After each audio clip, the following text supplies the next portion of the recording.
Samantha Cavell. She is in Naval and Maritime History from the University of Exeter in the UK. She has published a book called Midshipmen and Quarterdeck Boys in the British Navy, 1771 through 1831, which was published in 2012. She's lectured a bunch of different places, including the National Maritime Museum in Greenwich, London, and presented at Oxford University, the University of Sydney, and the U.S. Naval Academy at Annapolis. And we are blessed to have her here tonight with us. I'm going to welcome her now and hope you enjoy her lecture. Hello everyone. Sorry, I can't see you at all.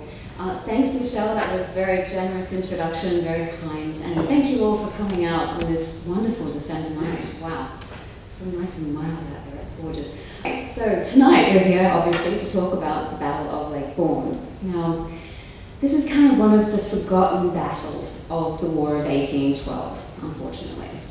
But part of that I think is in large degree due to the fact that it was an American loss. And we don't like to remember our losses as we do our victories.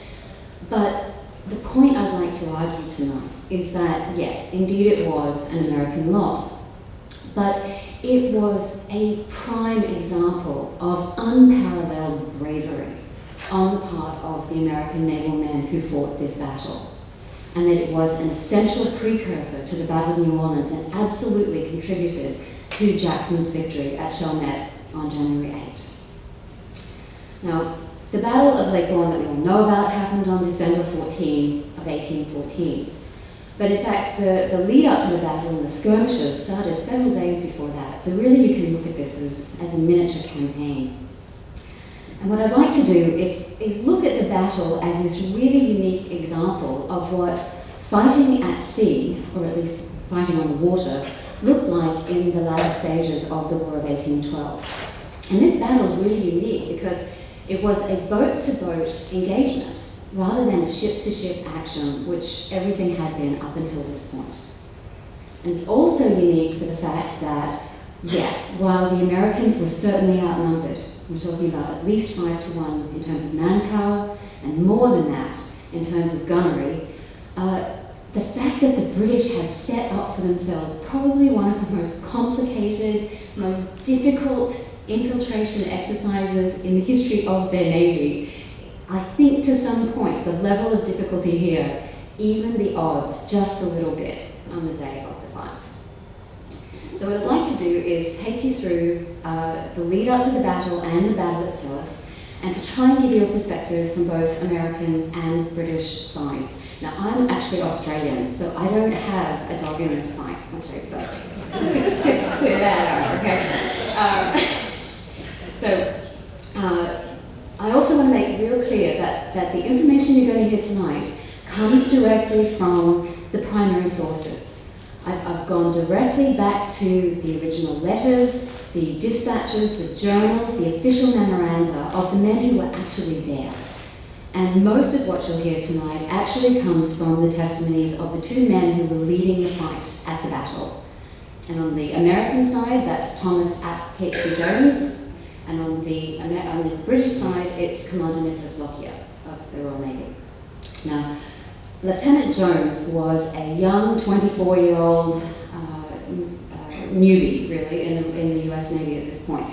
But he'd actually had quite a bit of experience. He'd been on station in New Orleans for several years, and he'd actually been able to go up against the Baratarians, the Spanish at Mobile, and eventually the British. So even though he called New Orleans a forlorn little station to be stuck out upon, he didn't want to be down here. Any ambitious young naval officer wanted to be right in the heart of the action aboard a frigate, but that's not what he got. But he did actually get a lot of good experience being down on his gunboats in New Orleans. Lockyer was a bit more experienced at this point in his career. He was about 36 years old at the time of battle, and he had really proven himself at this point. He had been very successful in the campaigns he participated in on the eastern seaboard throughout the War of 1812, and from September of 1814 on, he had been spending most of his time down on the Gulf Coast. And so he had gotten some really good knowledge of the shallow intracoastal waterways in and around the areas of New Orleans. Now, before we break down the battle itself, I think it's important to go back and look at the state of the war in the latter part of 1814. And I think it's important to go back to about September of 1814 and look at what was happening with regards to the war in the South, which was being fought by these two men. On the American side, obviously, General Andrew Jackson, and on the British side, Vice Admiral Sir Alexander Cochrane. Now, Cochrane was the Commander-in-Chief of British forces on the American station, and he had had this position since the beginning of 1814. Now, Cochrane had a grand strategy for the South. He had had New Orleans on his radar as a target from the very beginning of the War of 1812. He wanted to go in and capture New Orleans. And in order to do that, what he devised was a strategy that involved diversions. What he did was set up diversions, unfortunately, on the coast of Georgia, which is not obviously shown on this map, and on the coast of Florida, between Apalachicola and Pensacola. Now, the purpose of these diversions was twofold. Number one, he wanted to keep Jackson, as much as he could, believing that Mobile and Pensacola were the targets for the British on the Gulf Coast, not New Orleans. That was strategy one. Number two really related to his plans for Georgia. What he was trying to do up on the coast there was create enough of a ruckus that local militia and military troops that were in the area would be forced to stay in place, that they would not be able to come south and join Jackson's army in the fight on the Gulf Coast. If they were tied up protecting their property and their families in Georgia, they weren't going to be able to come down and help Jackson out. And that's what Cochrane was trying to achieve. Now, what Cochrane was originally planning to do, his very first idea for taking New Orleans, was to come through Mobile. He was planning to bring the fleet in through Mobile Bay, land at Mobile, disembark all the troops, and march overland to Baton Rouge. And then from Baton Rouge, bear down on New Orleans from upriver. So that's the original plan. Now, in order to do this, he's going to have to take Fort Ballard, right down at the mouth of Mobile Bay, down here. And he arranges for an attack to be mounted on the fort on September 14 and 15 of 1814. And it fails pretty miserably. It's a disaster. So at that point, Mobile is off the table as a landing for Cochrane's troops. He's going to have to look for an alternative route to get to New Orleans. Now, in the meantime, Jackson remained focused on Mobile and Pensacola. And part of this is that Cochrane was setting it up that way. He was trying everything he could to convince Jackson that these were the targets. But for the most part, why Jackson was so focused on Mobile and Pensacola was that he absolutely believed them to be of critical importance and on a military strategic level for the American war effort. And what he was worried about was that if the British were able to capture Pensacola or Mobile or both, they could cut off American supply lines coming south, particularly through Vicksburg. And these were already patchy supply lines. And if they did that, they'd be able to starve out the armies and the cities of the South. And so he was doing everything in his power at this point to remain focused on what he considered these vital strategic towns. But in doing so, he's ignoring New Orleans. And this makes his bosses in Washington, D.C. absolutely furious. James Monroe, who at the end of September of 1814 had become the Secretary for War, is firing off letters to Jackson saying, "Leave Pensacola alone." What Monroe was worried about was the fact that Pensacola at this point was still a Spanish colony, a Spanish town. And Spain, throughout the War of 1812, had remained neutral. Now, if Jackson goes in and attacks it, it could easily push the Spanish off the neutrality balance and into the arms of Great Britain, something they definitely did not want to deal with. Now, Cochrane is, so what he's trying to do here at this point is looking at towards Pensacola, right? And Jackson does, he actually makes his move on Pensacola, he heads over and he takes the town by November 7th. And when he's there at Pensacola, he learns of an imminent British attack that's coming to New Orleans, and he has to hightail it out of Pensacola and go back through Mobile and make it back to New Orleans, which he does. He arrives there around about November 30th, right around the beginning of the month. But the trouble is that now Jackson is on the back foot. He is behind in his schedule to be able to build up the defenses for New Orleans and to protect the city properly. He's really in trouble at this point. So let's go back to Cochrane and where he's at. All right, so Cochrane's lost Mobile. He has to look for another route into New Orleans. And he looks at his options. He looks at coming up the Mississippi River. He looks at western approaches to the city, by the shoes, other options. And he decides that the best of a bad bunch of options is going to be coming through the eastern approach through Lake Borgne. And what he decides to do is to anchor the main body of the fleet, the big 74s, the big 74-gun ships of the British fleet, off of the Chandelier Islands in a deep water anchorage. And then he's going to take the smaller vessels of the fleet, the frigates and the brigs, and bring them into an anchorage right off the edge of Lake Borgne near Cat Island that will be shallow. And from there, he is going to unload everything. We're talking 6,000 men. This is the troops, the soldiers, the Marines, the sailors, the guns, the big cannon, the small arms, all the ammunition, the beer, the food, the tents, everything they need for this campaign is going to then be unloaded into these small open rowboats and rowed about 60 miles through Lake Borgne to the entrance of Bayou Catalan, which Bayou Catalan is what the British called it. We know it as Bayou Bienvenue. Now, from there, they would make their way through the bayou to the levee and then basically follow the levee up into the city. Now, I have no proof of this, but I think this has to be the case, and I know Ron Chapman thinks this too, that the only reason Cochrane is agreeing to take this path is that he has a guide to show him the way through the bayous, to show him Bayou Catalan. He never would have found it. The British did not have good enough maps to be able to navigate this area at the time. And the only reason he's going to take this path is because he has an assured route to get down through Bayou Catalan.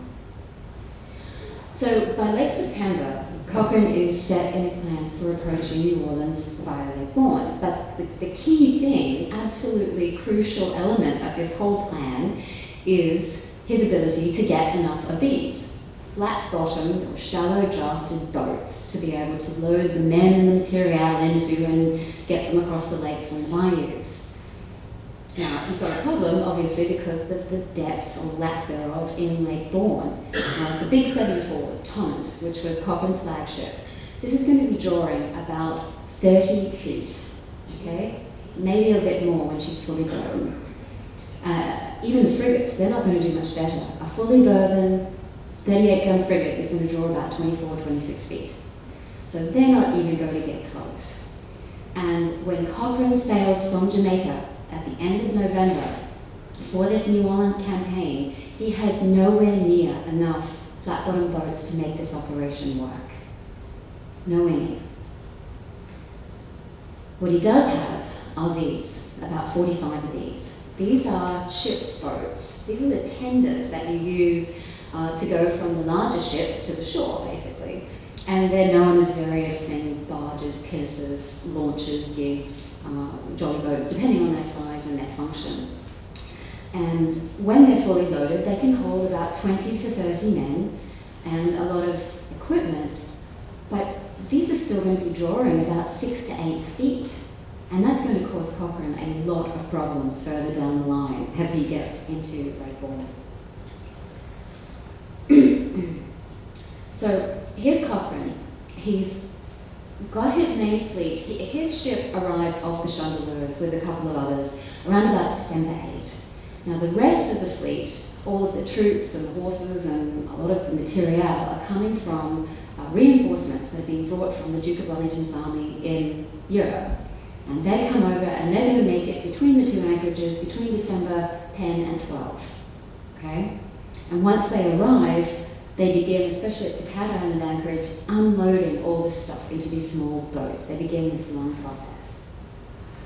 Now, within about a day of the arrival of Cochrane's ship off the Chandeliers, Jackson knows of their presence. He has spies out there, he knows they're there. And the other man who knows that they're there, who really needs to know, is this man, the head of the US Navy in New Orleans, Master Commandant Daniel Patterson. You may know him as Commodore Patterson. Commodore is a courtesy title given to him as chief of the New Orleans station. And Patterson learns that the presence of the British fleet off Lake Borgne, so he sends Lieutenant Jones into Lake Borgne with his 5 gunboats to prepare. Now, poor old Patterson, he has a really tough time ahead of him. Here is a man who is charged with defending the city of New Orleans, a city surrounded by waterways on all sides, with a fleet of 15 vessels. That's it. And the largest of these vessels that he has at his disposal is the Louisiana. She's an 18-gun brig. That's it. This is not a lot of firepower. This is not the Louisiana. This is a replica, but she looked just like this. The second largest vessel he's got is a schooner called the Carolina.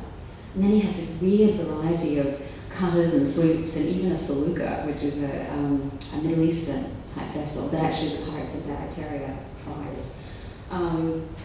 But what he wanted and really wished he had was this, the USS Chafanta. Now, this is a block ship, and this particular block ship was to be a hybrid of a frigate and a ship-rigged sloop. And ship-rigged just means it has 3 masts with square sails, that's it. And she was to be about 152 feet long and very shallow drafted to get through the lakes, but she was going to carry a massive amount of firepower. Talking 26 32-pound long guns and about 30 42-pound carronades. The poundage, the 32 pounds, 42 pounds, that's the weight of shot that these cannon can fire. So had this been in the lake for the arrival of the British fleet, I can pretty much assure you that it would have stopped them in their tracks. There would have been no Battle of Lake Borgne, or Battle of New Orleans for that matter.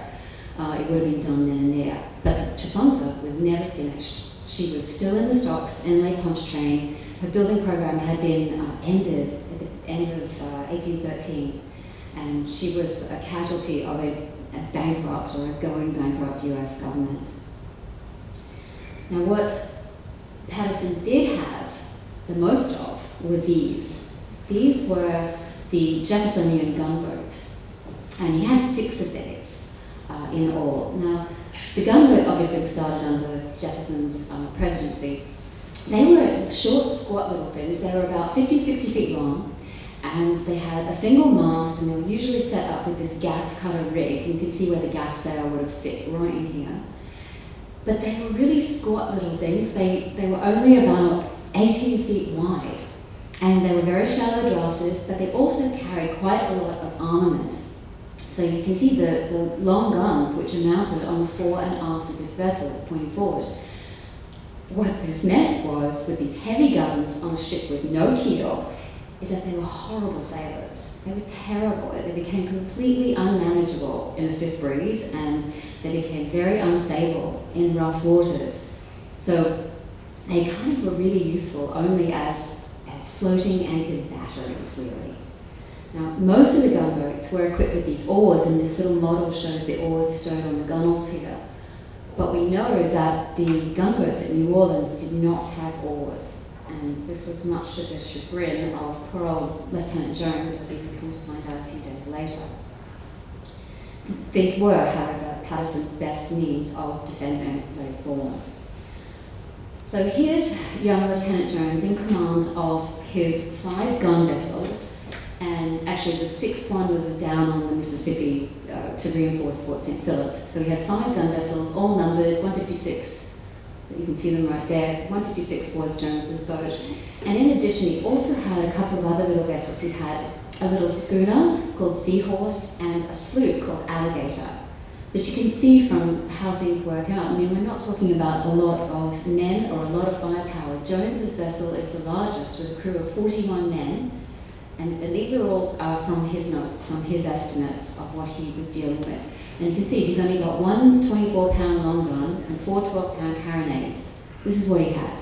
He had one of these, a long gun, very heavy guns, but designed to be fairly accurate, over about 1,000, 1,200 yards. But the problem was they were usually set up on these rolling gun carriages, which are not very effective on a small boat. I mean, too much recoil. He had 4 of these as well, little carronades. Now, carronades were designed for small boat work or for the upper decks of larger ships, and they were designed to be light guns that could throw a heavy weight of shot relative to their own size. But they were not very accurate. They were short distance guns. And the other good thing about them was that they came on these slides rather than a rolling gun carriage, which made them much more stable on a small boat. So this is what he had. But when you look at the total calculations here, you're looking at a total number of men of 204 and a total number of 13 longboats. That is not even the equivalent of a small British brig of war. So it was not a lot of firepower to be facing the British fleet. Jones's orders were to reconnoitre out to Pascasion, out here, and then if he was threatened, he was instructed to go back under the Wrigleys in the protection of the fortress at Petite Coquille. Now, everyone knew, Patterson, Jackson, especially Jones, knew that he was well outgunned and very much outnumbered. But the whole point was that if he could delay the British just a little bit, then it would allow more troops to come in and support Jackson's line. And that was the whole point of him being out there. And he certainly does. He makes a good menace of himself out in the lake. December 8th. This is kind of when it really all begins. So Jones has got his gunboats out here in the lake, and he sends 2 of them further out, down further than Pascasion. And they run into 3 British ships of war, 2 frigates and a brig, that are coming down the intracoastal waterway from the direction of Mobile. And these little 50-60-foot gunboats decide to fire upon these 170-foot heavily armed British frigates. Maybe not a great idea, but they had some spunk about them. The shot does no injury to the British, and the British, of course, chase them back into the lake. And what the British see is that these 2 gunboats then are going back to join another 3. So when these vessels make it to the inshore anchorage of the British fleet, they tell Cochrane immediately that there are 5 heavily armed American boats in the lake with belligerent intentions. So at this point, Cochrane and all of his commanders know that before any progress is going to be made, they're going to have to take out the American boats. And what he does is call upon Commander Nicholas Lockyer in the brig Sophie to head up a flotilla of the small boats to go in and remove the Americans. Now he's going to have help. There are 2 additional commanders who'll help him, Henry Montresor in the brig Manly and Samuel Roberts in the bomb vessel Meteor. And together they'll head up 3 divisions of these small boats to take on the Americans. Now, Cochrane is really clear at this point. If at all possible, he wants to capture the Americans rather than destroy them. Remember, he is incredibly shy of enough flat-bottomed boats to make this operation work. He needs the American vessels, if at all possible. So the order is to capture rather than destroy.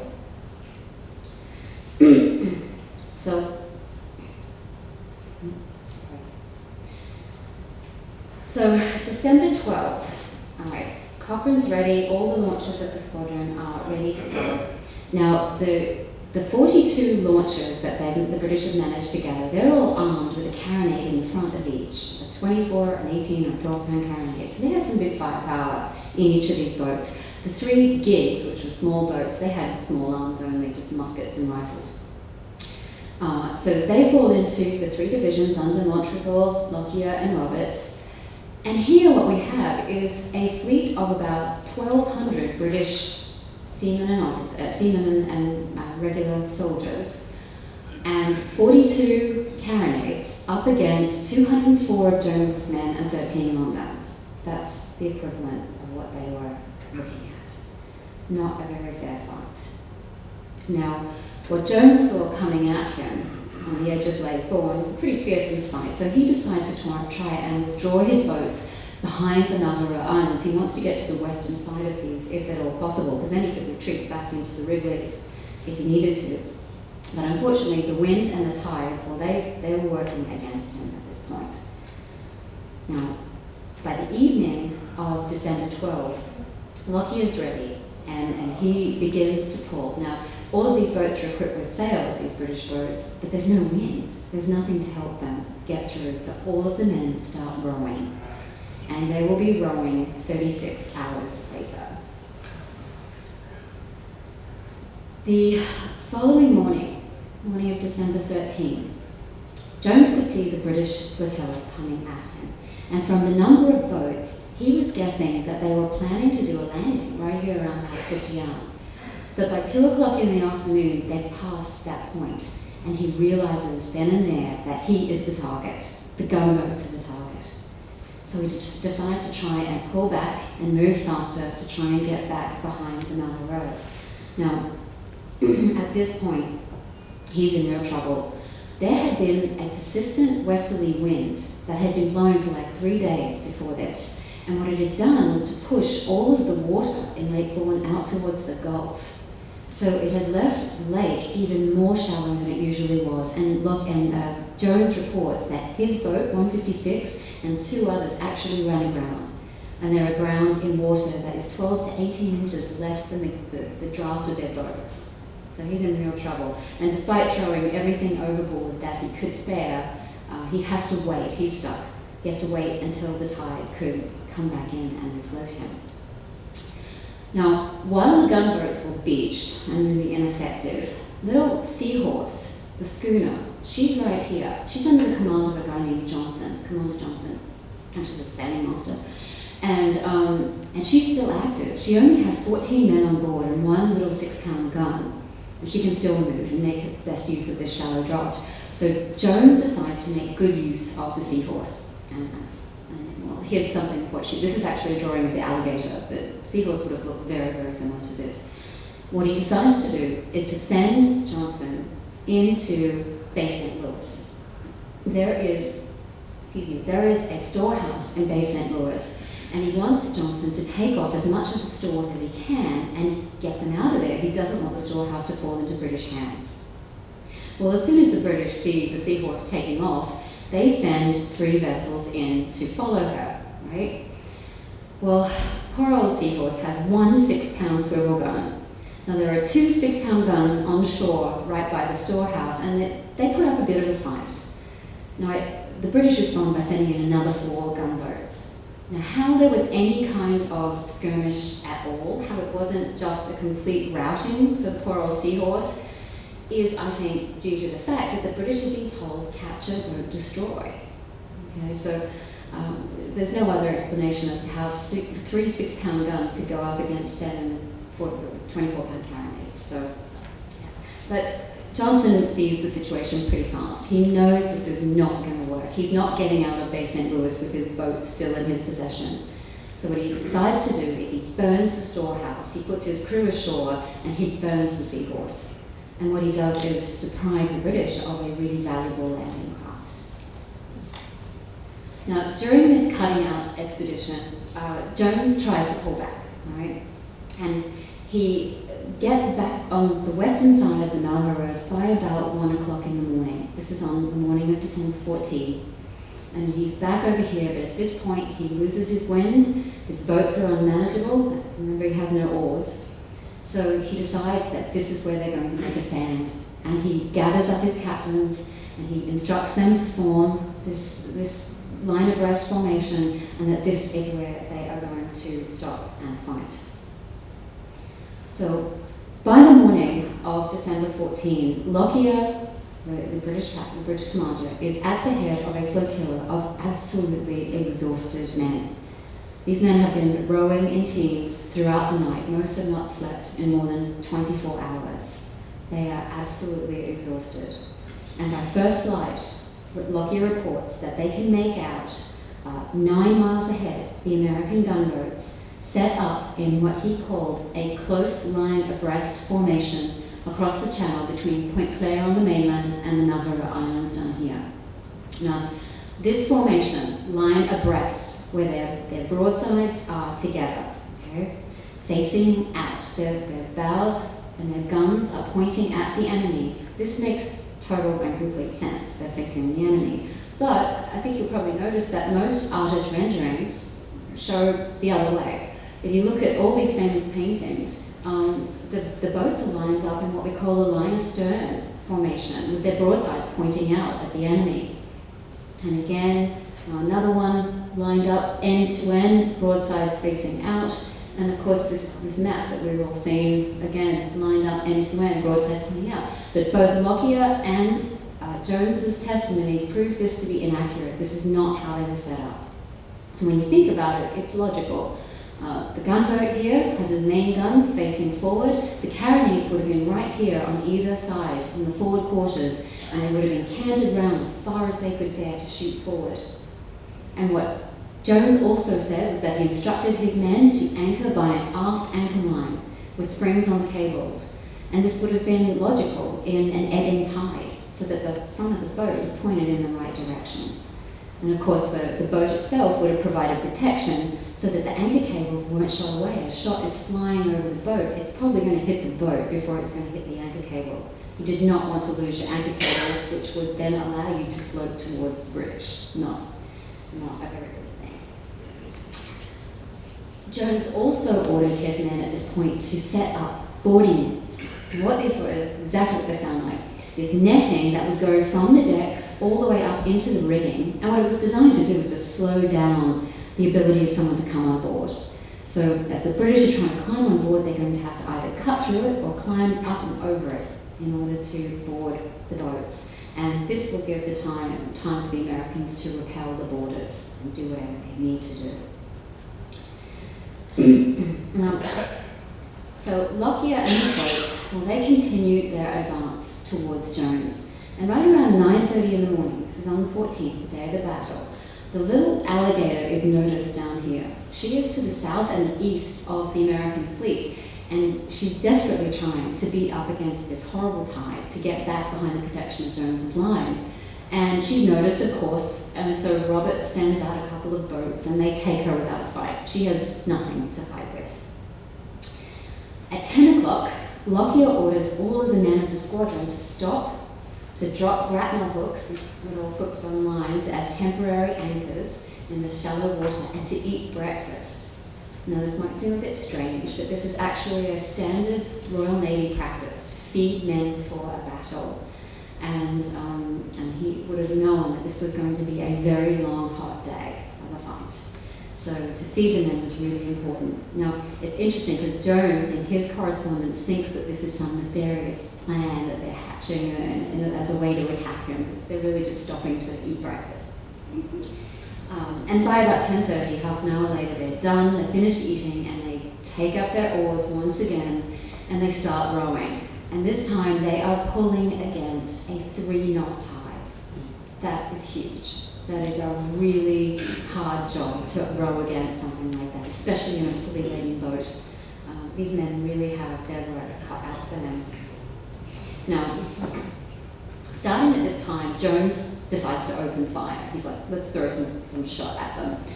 But he in his report actually admitted to the fact that the distance and the smallness of the British targets, they're just little boats, rendered his shot ineffective. It did no good.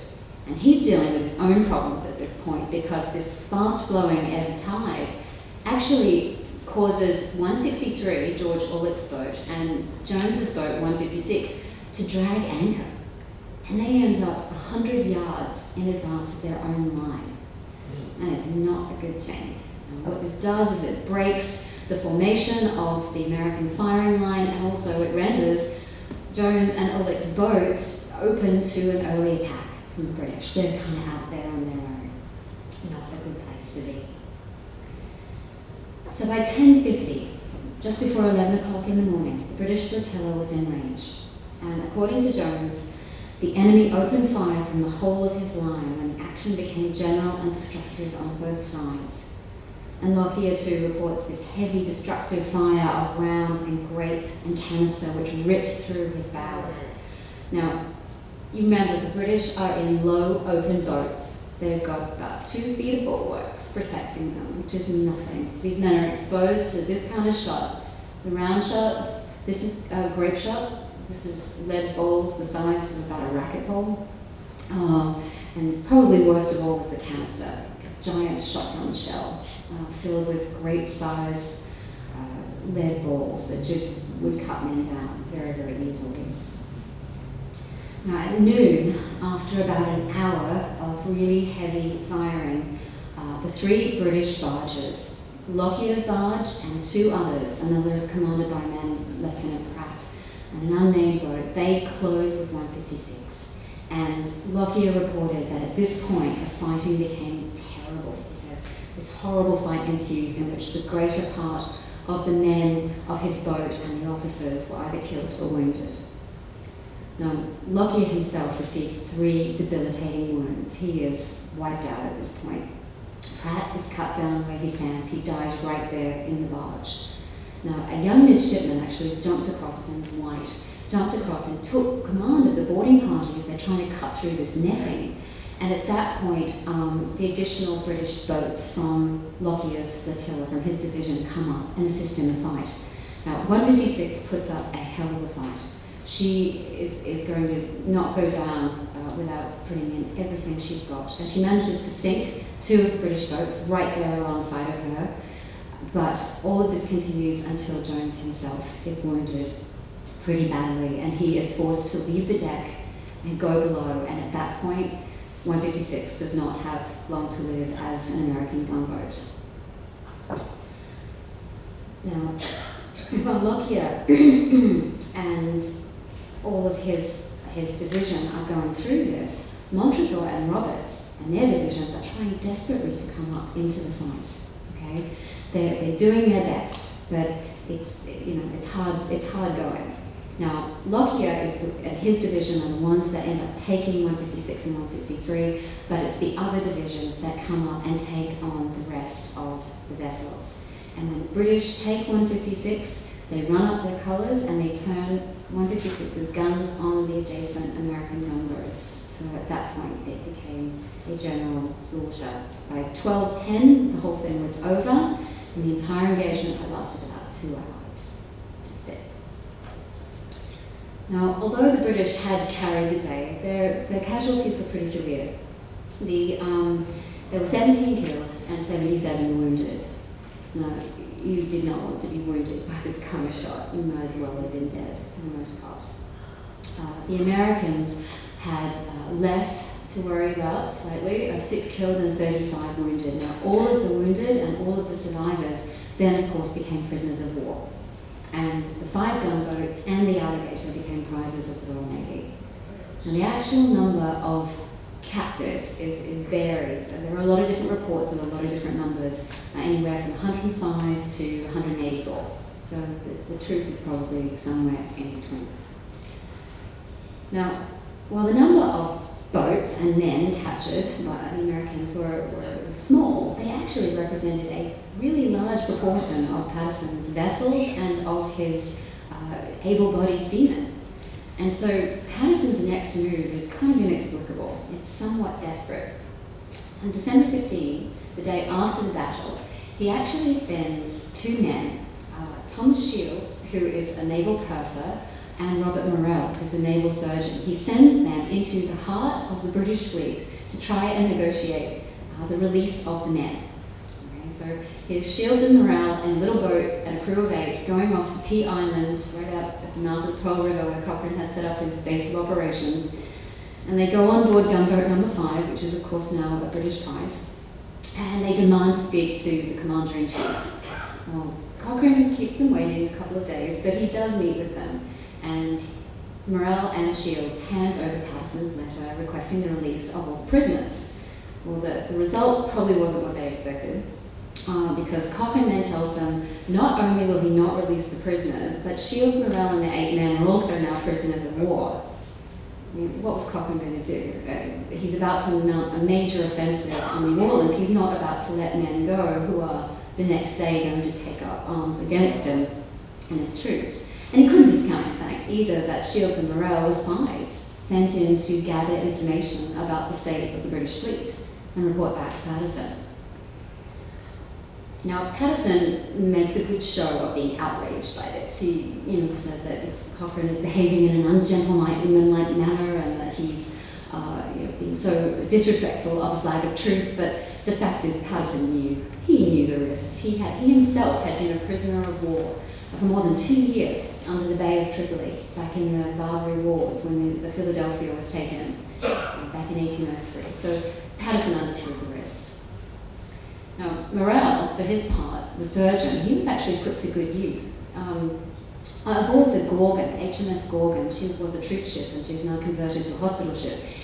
He was able to use his medical talents to try and help the wounded. And of course, the American wounded are being treated on board the Gorgon alongside the British wounded right there together.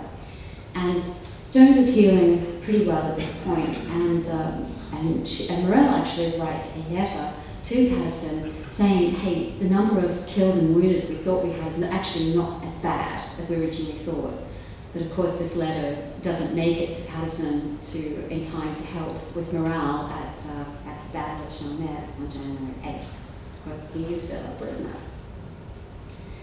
Now, with the retreat of British forces after the January 8th battle, actually Shields and Morrell at that point are released around January 14th. But the rest of the prisoners are all taken off, they go to Havana, and they're actually held there until the peace treaty is ratified, which is on February 19. Now remember that the Treaty of Ghent signed the peace, but it meant nothing until it was ratified. And the last country to ratify was, of course, the US because of the distances and getting the document over, and that happened on the 19th. So after the 19th, it was negotiated for a prisoner exchange, and Jones and his men eventually make it back to American soil to be released. Now, for Lockyer, the war at this point is over. He's done. He's really badly wounded, and actually the wounds are things that he carried with him for the rest of his life. He goes back to London on board HMS Plantagenet, and he actually brings the documents that tell London of the loss for the British at New Orleans. But he and his fellow commanders, Montresor and Roberts, they're all awarded with promotion for their efforts at Lake Borgne. They're made post-captains on March 29, and actually most of the midshipmen and lieutenants who were active at Lake Borgne on the British side also received a promotion for their work. Poor old Jones, though, he had to wait. He had to wait some time for a promotion. He was not made a master commandant until 1820. Now, while the Americans were defeated at Lake Borgne, Jones, it has to be said, received his just praise. He most definitely did. Patterson was very effusive in his recommendations of Jones. He was talking often of his gallant resistance and of his character, and he actually wrote in a letter to the Secretary of the Navy that the courage and skill which was displayed in defense of the gun vessels and tender against such an overwhelming force as they had to contend with reflects additional splendor on our naval glory and will, I trust, diminish the regret occasioned by their loss. The true accomplishment, I believe, of Jones and Patterson at the Battle of Lake Borgne was that they delayed the British long enough to give Jackson time to reinforce his line and to allow more reinforcements, more militia, more troops to make their way to New Orleans and aid in the fight. So I hope what we're showing tonight is that Patterson's strategic foresight in sending the boats to Lake Borgne and Jones's unquestionably dogged bravery in the face of truly overwhelming odds, that these were essential to Jackson's success and that they were a critical factor in the victory at New Orleans. Tell me one more time why boats are referred to